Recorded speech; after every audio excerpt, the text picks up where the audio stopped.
Então a gente vai falar um pouquinho agora dos 4 grandes grupos que vieram para a Terra e que formaram as civilizações aqui. O primeiro que eu acho mais maravilhoso, eu não estou falando na ordem de chegada, tá?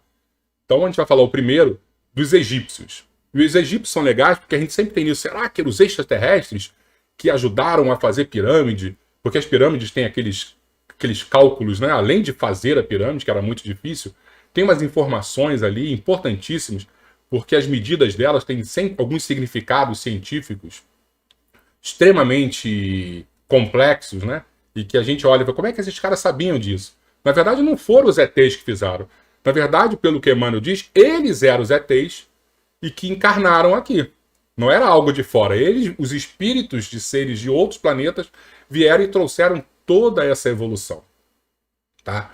E o que ele fala que esse grupo específico, né, que deu origem aos egípcios, era um grupo assim que tinha um conhecimento de magnetismo muito grande. Tá? Extremamente intelectualizado. Para fazer uma pirâmide não podia ser outra coisa, né? Eles tinham conceitos religiosos, não eram muito religiosos, mas eles tinham conceitos já bem definidos, tanto que ele fala que existia o monoteísmo, né, simbólico, na verdade o politeísmo simbólico, né? Porque eles eram monoteístas, mas quando eles chegaram e viram a população aqui da Terra, falaram assim, ó, esse grupo não vai saber lidar com um Deus só. Então eles utilizavam um conceito de politeísmo para conseguir agradar, né, os interesses dos espíritos que aqui habitavam. A reencarnação, eles tinham um conceito de reencarnação. Só que agora imagina, você está aqui na Terra, usando um terno maravilhoso, um relógio lindo, celular, vai no salão. Eu não faço isso porque eu nem cabelo tenho, mas imagina, faz salão, vai no salão, faz a unha, reencarna no mundo primitivo. Você olha para tua unha assim e fala, meu Deus do céu, olha quanta coisa, quanta sujeira. Você se depila para ficar... Agora você é todo peludo. O que você acha? Que você voltou a reencarnar num reino animal. Por isso que os egípcios têm esse conceito da metempsicose, que é o quê? É você acreditar que pode voltar a reencarnar em corpos de animais. E os espíritos dizem pra gente que isso não acontece. Mas esse conceito vem de onde? Vem daí. E digo mais, chegar num corpo, encarnar, e você não conseguir desenvolver o teu pensamento como você desenvolvia lá no próprio planeta, deve ser muito ruim também, né? Você acha o quê? Ah, voltei e encarnei no macaco. Eu não estou conseguindo pensar do jeito que eu pensava. Porque a gente, nessa época, a nossa forma de pensar era muito mais rudimentar. Nossa estrutura genética era muito mais rudimentar.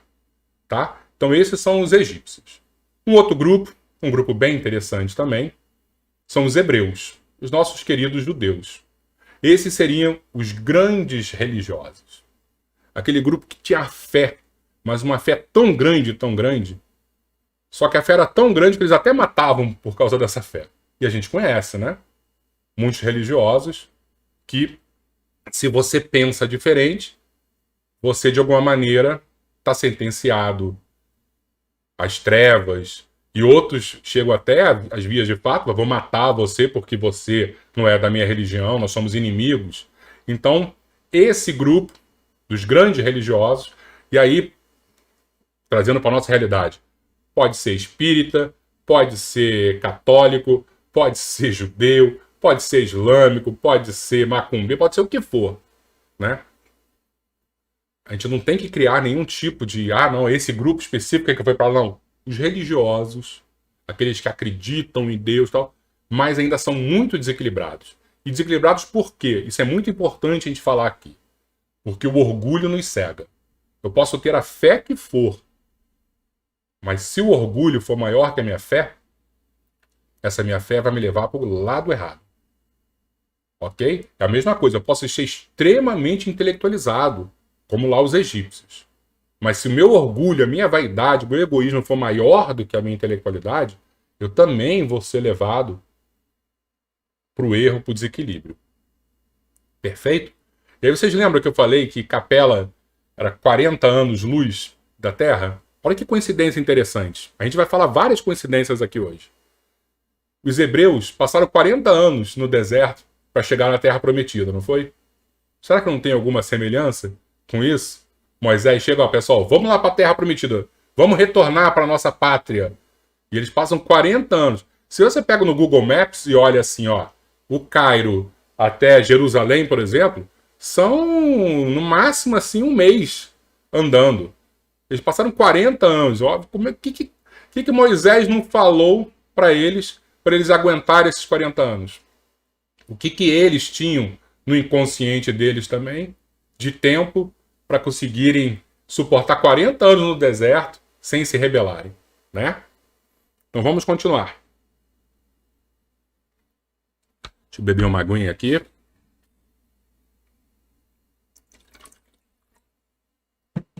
Mais um grupo.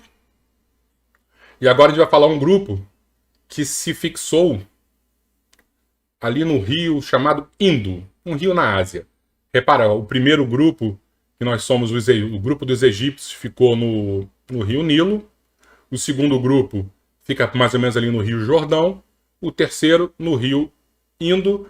E também depois eles foram para o Gange. Tá? E esse é o grupo que a gente vai chamar dos hindus. Esse grupinho, a mesma coisa. Chegou aqui, ficou à beira do rio, criou a civilização. Esse era dos verdadeiros espiritualizados. Eu gosto de falar dos verdadeiros porque eles se achavam os verdadeiros, né? Os únicos. Aqueles que meditavam, aqueles que jejuavam, aqueles que não comiam carne, seriam os nossos veganos, né? Os nossos vegetarianos, né? Algum problema ser vegano? Lógico que não. Mas quando a gente acha que nós somos melhores que os outros, eu sou melhor porque eu não como carne, você tem que morrer, você é inferior. Mais uma vez o orgulho, nossa vaidade nos cegando. E esse eram os grupos desse povo mais espiritualizado. Eram tão superiores, se achavam tão superiores, que quando chegaram, fizeram o quê? Divisão das castas. Você, sacerdote, você, o poeta, você, nobreza, vocês são os escolhidos. Vocês aqui da terra, minhoca da terra, são os párias, né? Os Dalits. Você deve lembrar da novela da Globo, o Tio tem uma novela que falou sobre a Índia, né? E tinha um grupo lá, que era o grupo que era tão amaldiçoado que a própria sombra deles não podia tocar nos escolhidos. Por quê? Porque eles se achavam muito superiores, intelectualmente, moralmente, e não conseguiram entender que foram degradados justamente por isso, né? Justamente por isso, por esse sentido de superioridade. Repara que existe maldade, existe tudo, mas quando a gente começa a analisar, né, esse sentido de superioridade é muito pernicioso. E aí é só olhar, né, o anjo caído. O anjo caído era o quê? Era aquele anjo que queria ser superior a Deus. Olha o simbolismo, né? Olha como é que a gente guardou essas lembranças, tá? Então são os hindus o terceiro grupo. E o quarto é o que eu gosto mais, é o que tem muito a ver com a gente, com a nossa sociedade ocidental, que são os árias, né? O Emmanuel cita em 1938, ainda existia esse conceito, como a raça ariana. E a raça ariana, quem era? Era o pessoal que não acreditava em Deus, não tinha fé, não tinha religião, não tinha espiritualidade. Era o povão da guerra, da batalha, né? O povo que era belicoso pra caramba. E eles foram expulsos. E na verdade eles foram os primeiros a chegar. Eu deixei por último porque eu gosto mais deles. Mas Emmanuel diz que eles são os primeiros a chegar. E quando chegam, já que eles não têm nenhum vínculo de fé, de religião, eles falam assim, ó, eu vou fazer o paraíso novo aqui na Terra. Eu não vou ficar rezando, pedindo para voltar, não. Eu vou viver aqui. E eles começam a nascer e começam a se espalhar. A primeira parte que eles fazem é descer um pouquinho, eles surgem, né, ali no Monte Pamir.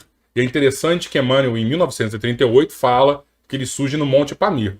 Isso, a história, né, a paleoantropologia, só vai descobrir em 1946, quando encontra as primeiras ossadas ali daqueles que seriam, né, os arianos. Então Emmanuel começa a antecipar muitas coisas nesse livro para a gente, que eu acho bem interessante.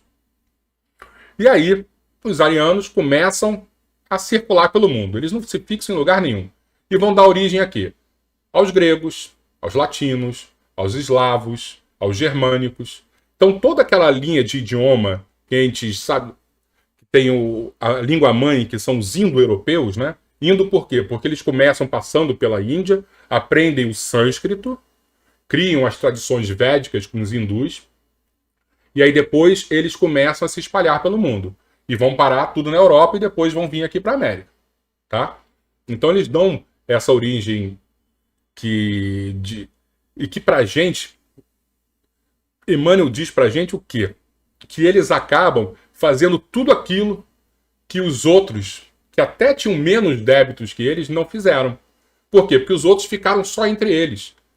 Os hebreus ficavam fechadinho entre eles, os egípcios fechadinho entre eles, nem informações passavam, né? Tinha as questões iniciáticas, ficavam bem recolhidos.